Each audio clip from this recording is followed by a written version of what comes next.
Thank you very much, Mr. Bhattacharya.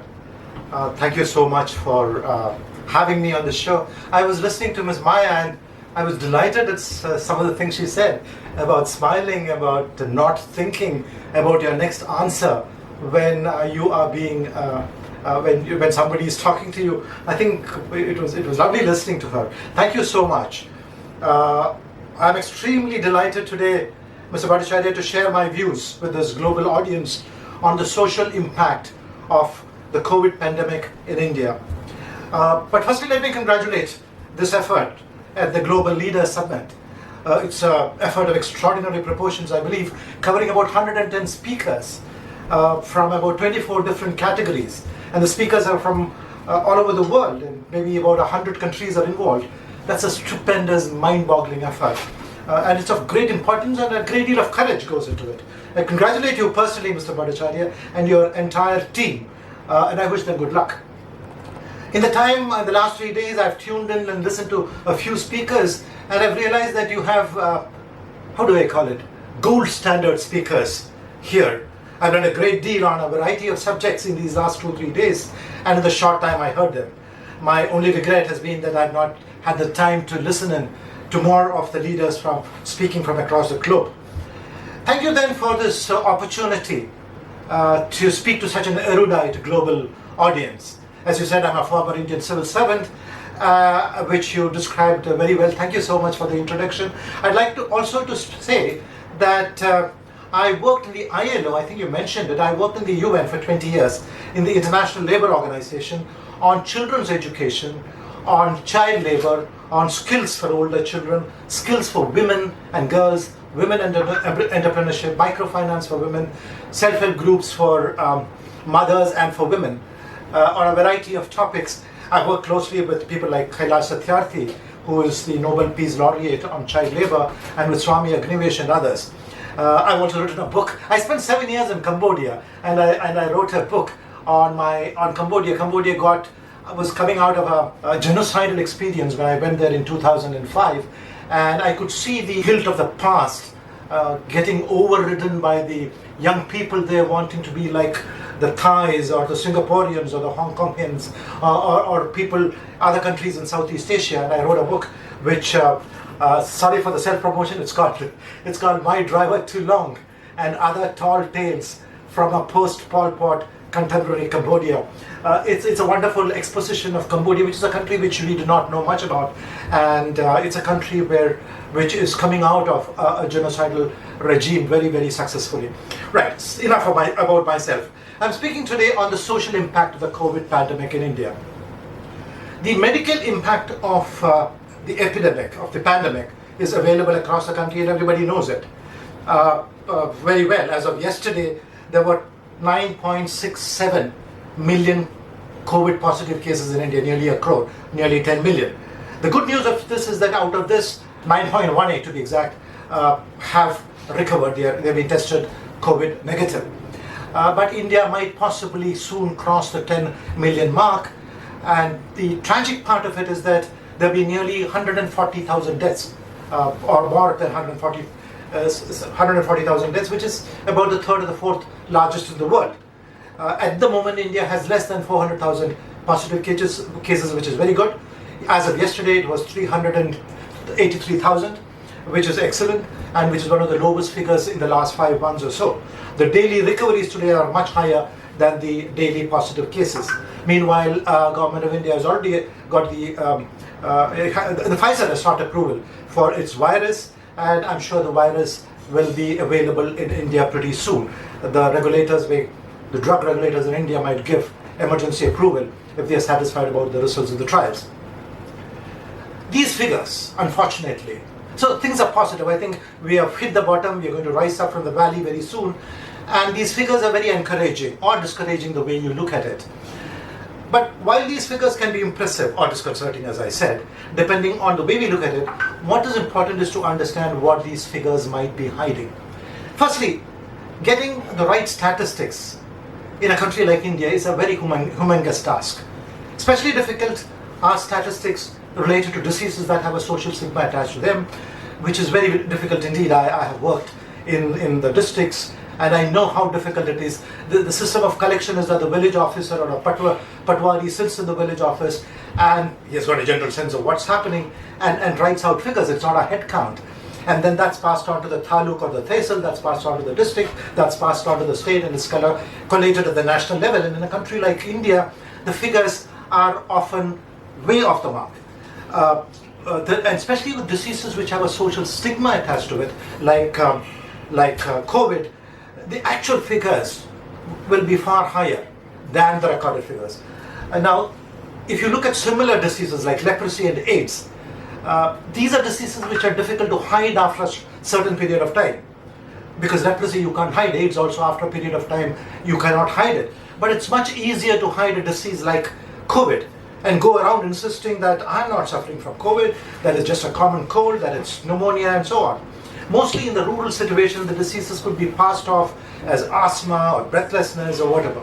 This is because many victims of the disease like COVID would like to live in denial, and even if they don't, and if they don't want to live in denial, they're scared of letting others know that they have the disease. And even if they would like to be treated, families would try and hide the disease from their friends or neighbors, fearing a social boycott. Thus the disease and even a death from COVID would be passed off as a death from cold, pneumonia, old age, breathlessness, or because of pre-existing comorbidities. What a nicely morbid word. And the local officials and government would also not be too averse to encouraging, at least not discouraging, such wrong statistics. They would be interested in showing a lower rate of positive cases within their jurisdiction, and as these figures gets passed on up the hierarchy, the aggregation of positive cases becomes much far from the real figures.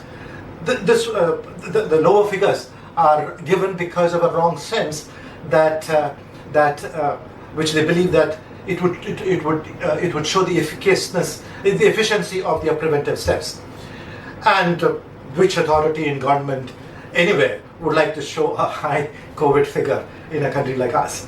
The economic impact of COVID, let me come to that. I'm going to speak about the social impact, but a social impact of a disease like COVID cannot be fully understood without understanding very quickly the economic impact of COVID. I'll briefly touch upon the economic impact after underlining the fact, what I said earlier, that the figures that we now have in our hands may be far from the truth. It may double that, triple that, I don't know, could be 5 or 10 times more than that. I'm not a person to speak about it, but it will not be the realistic figures. Now, the economic impact of COVID, everybody knows the economic impact of COVID. I don't have to re-emphasize it. It's been an unprecedented drop in growth. The economic impact of COVID is just that. Now, if you want to have an understanding of the situation, in 2010, the growth of GDP in India was 10%, plus 10%, which is one of the highest in the world. In 2020, that is 10 years later, today, the growth of GDP has come down to minus 10%. This sort of a fall of 10% growth per annum, from 10% growth to minus 10% growth in a period of 10 years is unprecedented. It's one of the steepest falls in any country in the world, even in the age of COVID. The fall in growth in a country like India, where GDP figures would also be hiding a lot of disparities. GDP, as you all know, is the gross domestic. Per capita GDP also would hide disparities, because if you have 5,000 billionaires in the country, then the GDP would shoot up, but there could be many millions of poor and hungry. So a GDP is not the true measure of the disparity between the rich and the poor. In a country like India has a lot of disparity between the rich and the poor. And I emphasize this because in a disease like COVID, and the social impact of COVID can be particularly pronounced upon people who are poor, people who are not well off, and therefore a GDP growth or the lack of growth is not a true indication of how it impacts the social impact of COVID, one of the possible indicators of it, and that itself is not a very good augury. Now, what happens with the loss of growth? There's a loss of jobs, there's a loss of business, the businesses close, there's greater unemployment, and so on. So there's been a widespread job loss in India during the period of COVID, and of course immediately before that because of various other policy issues which I would not go into here. The Kerala Management Association's K. Madhavachandran, who is its president now, in an article which I read this morning, says that there have been 40 million job losses in the country. Now, even if we consider just 4 persons being dependent on one job earner, one income earner, then we are talking about 150, 160 million people across the country whose lifestyles have been impacted by such lockjasses, whose incomes are fallen, whose food basket has declined, whose ability to send children to schools, etc., have come down. The impact has been widespread. But then if I were to pick one particular social group which has been impacted most, I would say the most severe has been on our migrant workers, especially our migrant workers in India's metropolitan cities like Mumbai, Delhi, Chennai, Calcutta, Bangalore, Hyderabad, etc. The impact on the migrant workers is also widespread in smaller cities like mine own. I'm speaking from Cochin in the southwest corner of Kerala, God's own country. It's been rampant. The impact of migrant laborers leaving jobs here and going back to their homes in Bihar and UP and Odisha and West Bengal has been quite severe here. It is also therefore severe in cities like Mysore, Jaipur, Pune, the second grade cities, the next grade of cities lower than the metropolitan. Migrant labor, we must understand, has been one of the important pillars of the Indian economy because they run a lot of factories, a lot of small businesses, they run the economy in many ways. And the impact of migrants will have and the return of the migrants, the lack of migrants, the impact, social impact of COVID on migrants, of the pandemic on migrants, will have a severe impact on not only in these metros and places where they work, where the economy will be affected, but also in rural parts of UP, Bihar, Odisha, West Bengal, etc., where they come from, because remittances which they send regularly would come down. So there's an economic impact which is very greater than what we can immediately see. Let me now move on to the core of my subject, the social impact of COVID. The social impact of COVID, the social impact of a pandemic, we must understand, would be far slower to impact than the economic impact. The economic impact happens very soon. You drop down into the valley, but equally the economic impact will be the growth. It touches the bottom, the economic impact touches the bottom, and we start to see the economy grow very soon, much sooner. But the social impact, the economic impact will be felt immediately, but we must understand that the social impact of any pandemic, and especially will be felt much slowly. It will take years for the social impact to be felt. But while any negative economic impact you will recover from it, an economy will recover from it very quickly, the social impact, and especially the negative social impact of a pandemic, will take a far longer route to recovery, if at all. Now, when I speak of social impact, we must understand that there are positive social impacts, because of social impact because of COVID, and also negative impact. Both are possible. Of course, in cases like this, the negative impact overrides the positive impact, but both are there. There are positive impacts as well, which as we go along, I'll try to explain a little bit. But the point I'm making here at the beginning is that the social impact of a pandemic will be much more long-lasting and at times may even be permanent. And that's something we should understand. Whereas economic recovery will be much faster. You hit the bottom of the valley fast and then start coming out. But social impact is much slower. Now, let's look at the social impact of COVID in a country like India. One of the first is the isolation of families where there have been COVID deaths. And remember, India has had about 140,000 plus, or about 1.5 lakhs as we call it here, COVID deaths. This means that we have about 150,000 families that are likely to be socially stigmatized in the next few months, if not in the next few years.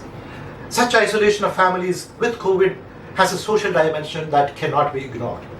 And these 150,000 or so deaths, 140,000 actually, would not have been easy for the families. The death itself would not have been easy for the families. There's a lack of dignity in death when it comes to COVID.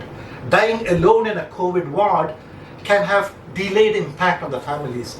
We are not allowed to see the patient, we are not allowed to see the person who's dying, we are not allowed to see them even after death. So there's a feeling of guilt in this 140,000 families, a feeling of remorse at not being able to present during those dying moments of their dear ones, and that's likely to last in such families for a long time.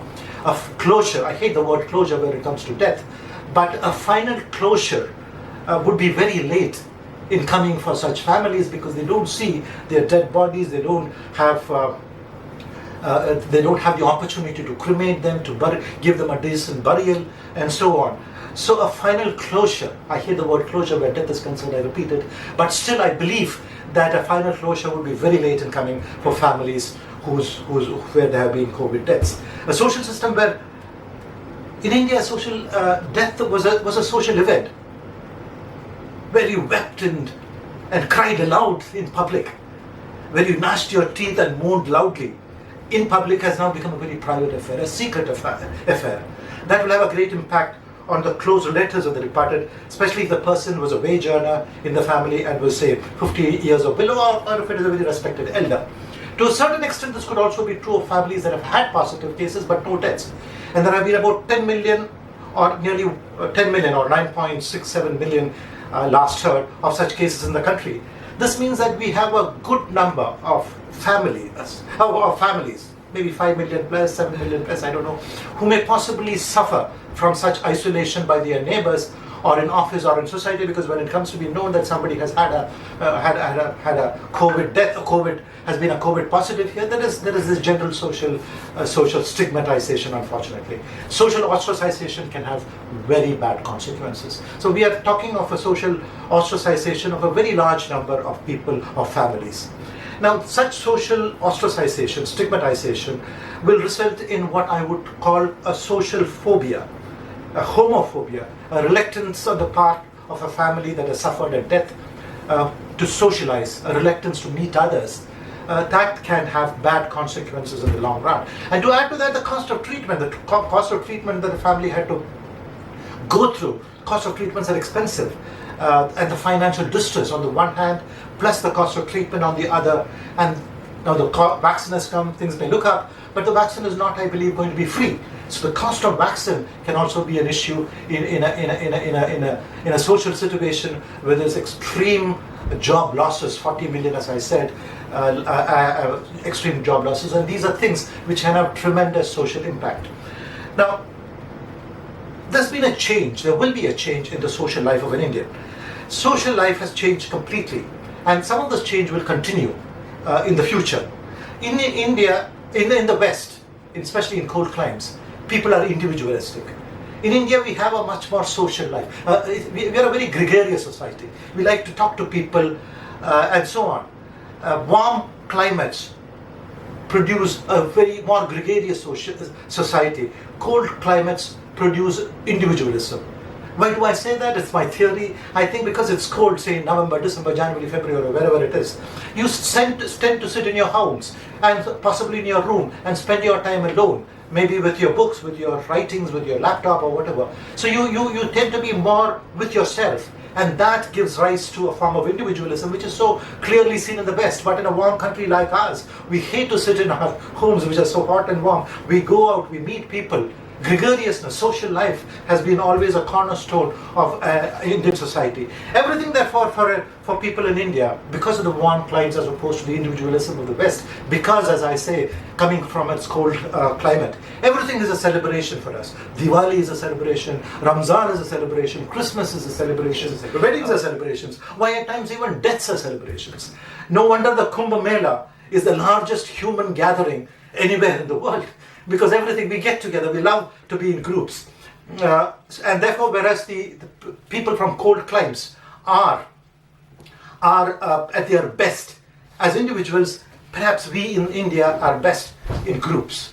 And our joint families are a reflection of this.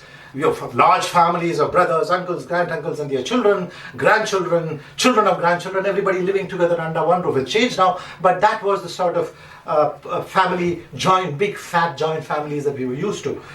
Maybe this is all because of climate, but that means that the social distance, that one of the first things that you can see about this is the disappearance of the big fat mega Indian weddings.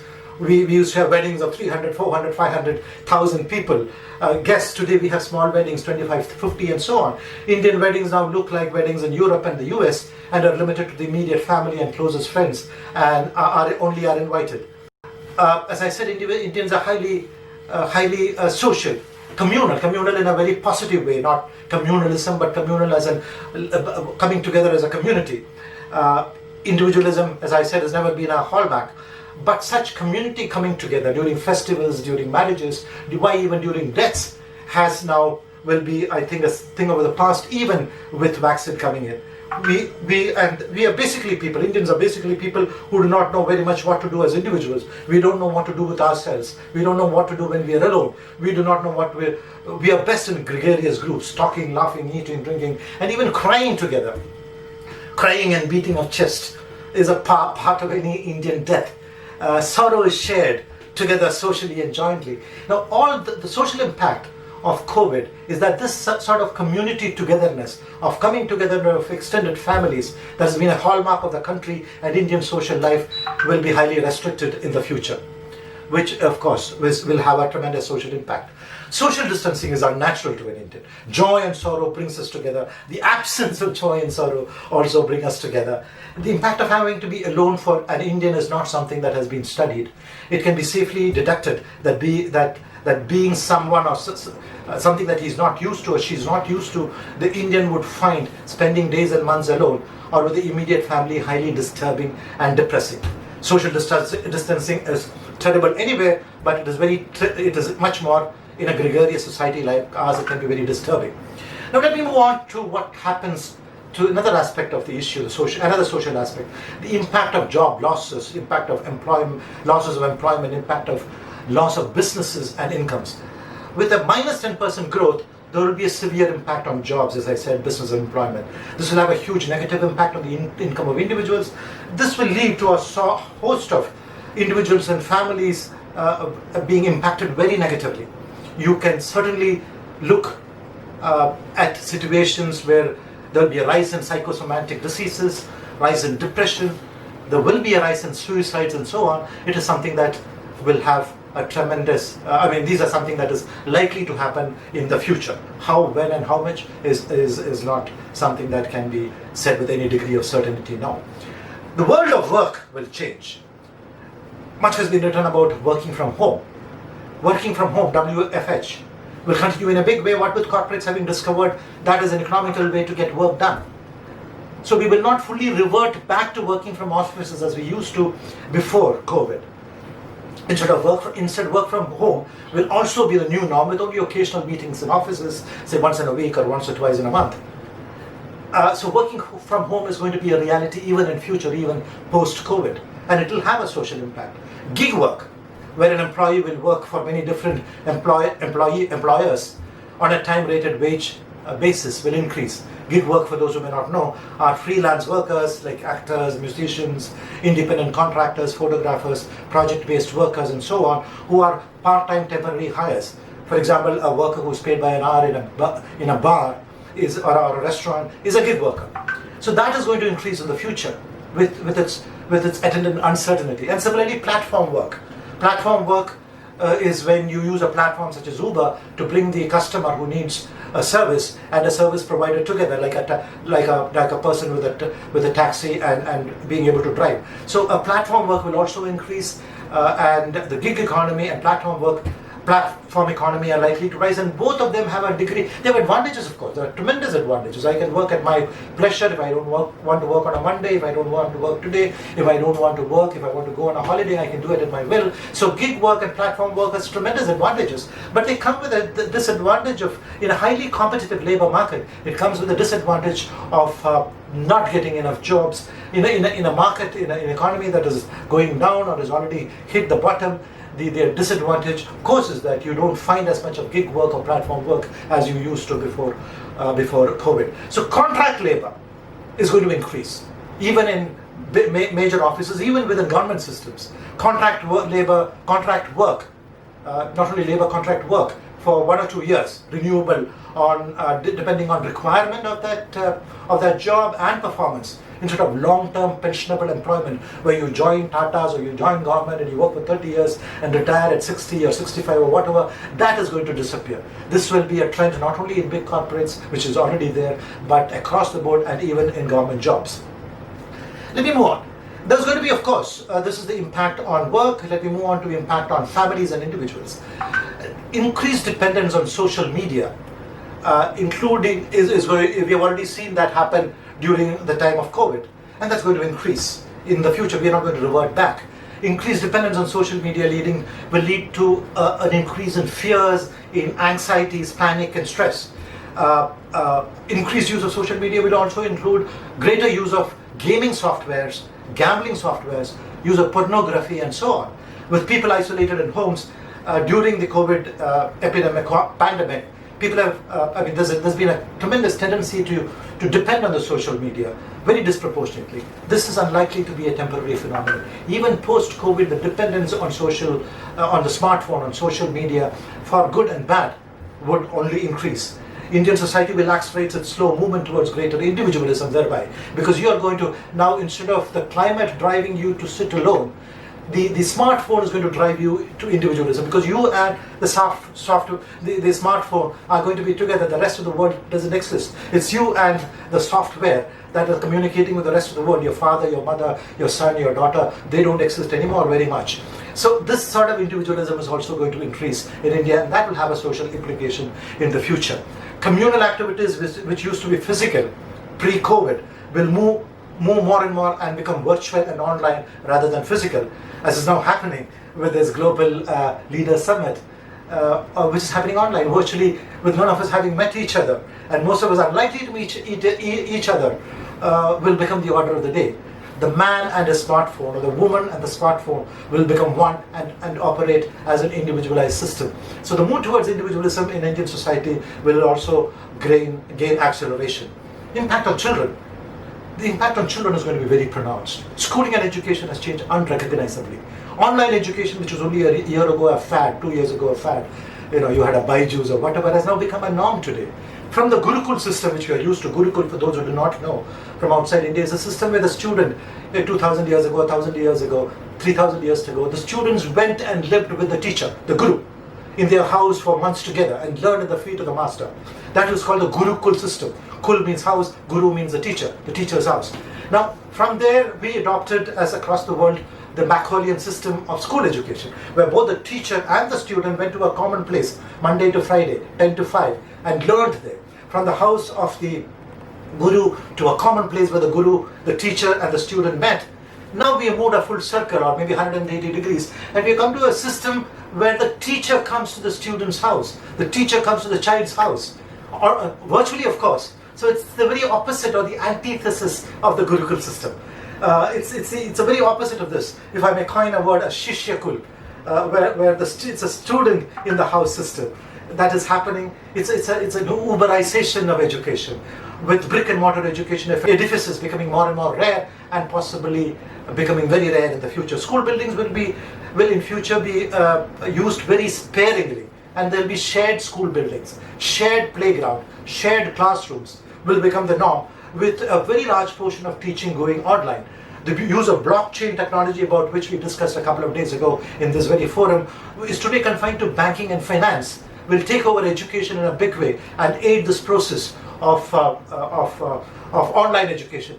The social impact of this on children will be very pronounced. Peer-to-peer education will decrease considerably. Student-teacher bonding might even disappear or decrease considerably. With a child at home, there will be, of course, parenting issues in the family. Travel restrictions will have also been impacted. So socially, then there is likely to be an increase of tensions within the family, and perhaps an increase in divorces. Not perhaps, certainly, in the next few years. That could be a trend that would continue even thereafter. Similarly, we are also likely to be facing forums, family codes, etc. And the trend towards individualism, which we have been beginning to see in India, albeit in a very limited manner, will begin to increase post-COVID. Yesterday I was listening to Dr. Sahu speak about food insecurities because of COVID, and that is something which I think we should touch upon. I will not touch upon. I'll touch upon very briefly. Food insecurities will enhance, and food security can become a terrible insecurity then. Poverty, lack of food on my plate, can be a tremendous insecurity. I don't think there's a possibility of food riots or things like that, but lack of food will get reflected in a variety of ways. And there will be a tendency to hoard food stuff. There will be behavior which is not compatible with what we have known pre-COVID. If food insecurity continues, I hope it doesn't happen. Now, what happens if there is a second wave of COVID or a third wave of COVID? lack of time, I'm going to wind up very quickly. The possibility, however remote, of a breakdown of medical care, medical and caregiving systems, in case there is a second wave or a third wave of COVID, cannot be ruled out. Now, if that happens, then there can be social unrest. With the number of COVID cases coming down immediately in India, that is not an immediate possibility. But if there should be a second wave, or God forbid a third wave, that is something that we should consider. With vaccines playing a part, even when a second wave hits, perhaps we will be in a better position to take care of it. But if things do go wrong, then there is the likelihood of medical breakdowns, hospital breakdowns, medical care breakdowns. There could be even breakdowns of policing, of crime control, of law and order control, of administrative breakdowns. If, as a country, as a society, India has to prepare for the worst, and it's best to prepare for the worst so that even if it happens, we are on solid ground. I think we have to prepare for the worst case scenarios like administrative breakdowns, and should drop contingency plans to meet such breakdowns if God forbid there should be such a breakdown. One of the other aspects of a pandemic, social impact, which I must touch upon, is the possible xenophobia against specific groups, ethnic groups, religious groups, minority groups, geographical groups, etc. And if there is a breakdown of administration, if the breakdown of policing, the xenophobia, along with even a partial breakdown of administrative systems, can mean a loss of life or property on a widespread scale. So there's a need to look at a possible worst case scenario and for us to be prepared for it, prepare contingency plans for it. Now, let me conclude by saying that we talk of post-traumatic stress disorder, PTSD. I think we also should now be looking at a possible post-traumatic social disorder, PTSD itself, but after this, there can be, after this sort of a social disorder that has taken place, there could be, for society, there could be post-traumatic stress. Lockdown has had a tremendous psychosocial impact on societies. There's been a COVIDization of society. There's been isolation and despondency among individuals, among families. There's been a loss of incomes, loss of jobs, loss of employment, loss of businesses. There's been irrational fears. How do I get my next food on my table? The next month, what do I do? How do I pay my EMI, my home loan, my car loan, my scooter loan? There have been some of them are rational fears, but most of them could even be irrational fears. There could be homophobia, a fear of meeting people, fear of travel and the impact of travel. So these are things that produce this sort of a social disorder, a post-trauma, and that's what I would like to. So let me conclude. I think I can see Mr. Bhattacharya come online.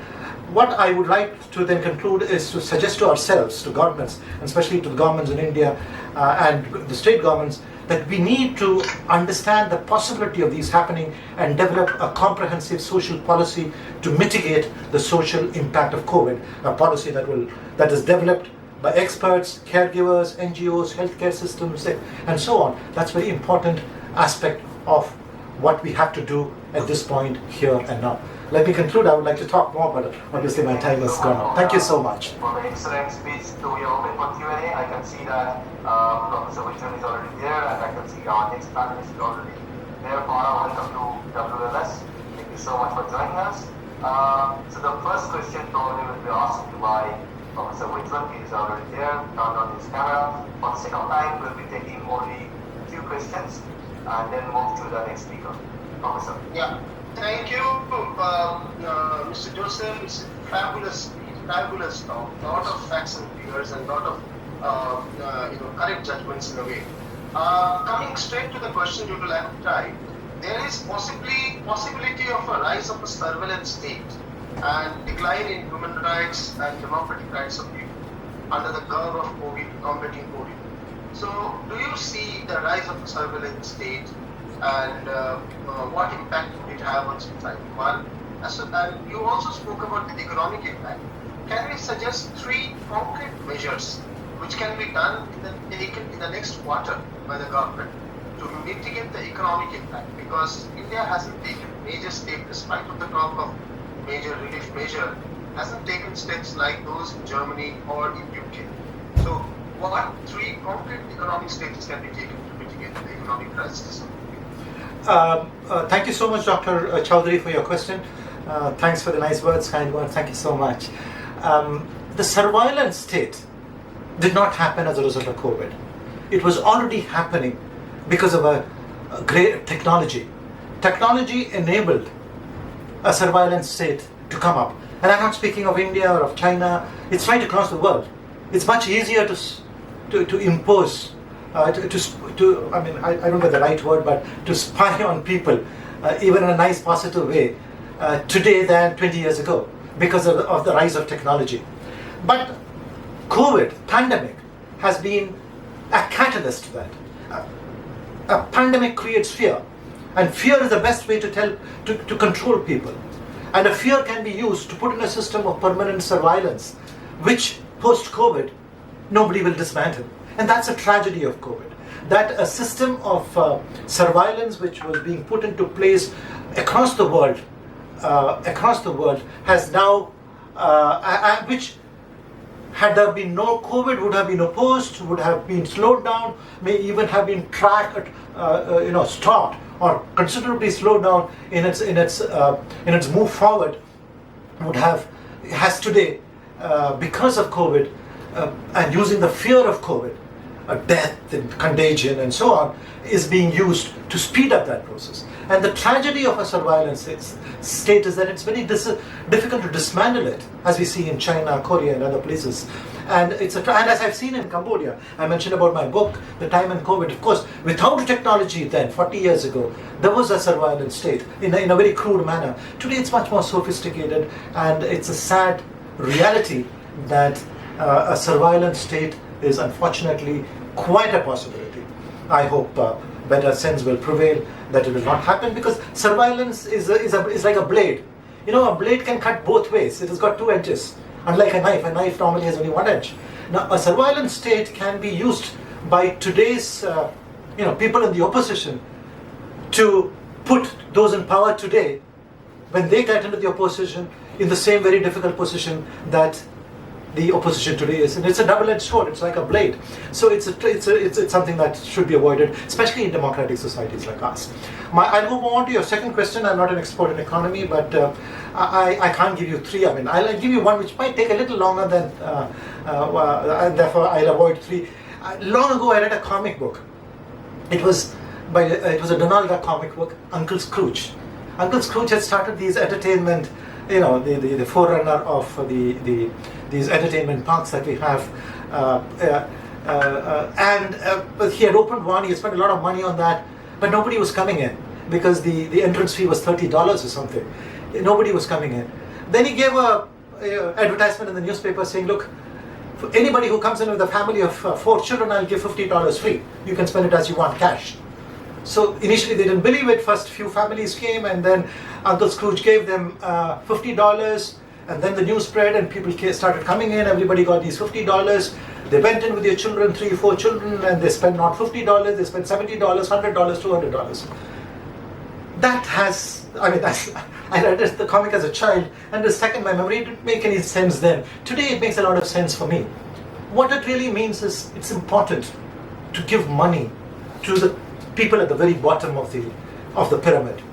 They are the people who don't have money to spend. You and I have.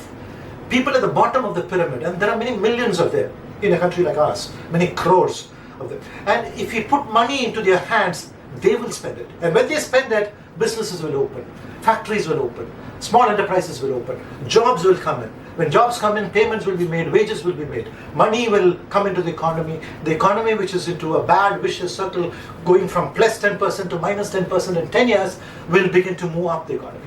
Put money in the hands of the poor, where they will spend. If you give me, 500,000 rupees, I'll put it in the bank, I won't spend it. You give 500 rupees to a poor person, he will spend it. You give 1,000 rupees, he'll spend it. He'll spend more. So that is the one that will rev up the economy, kickstart the economy. And I think that is something which we have never thought of in a large scale. I'm not an economist, but I think Uncle Scrooge was a great economist, or at least Walt Disney was. You can see how successful he has been. Thank you for the question.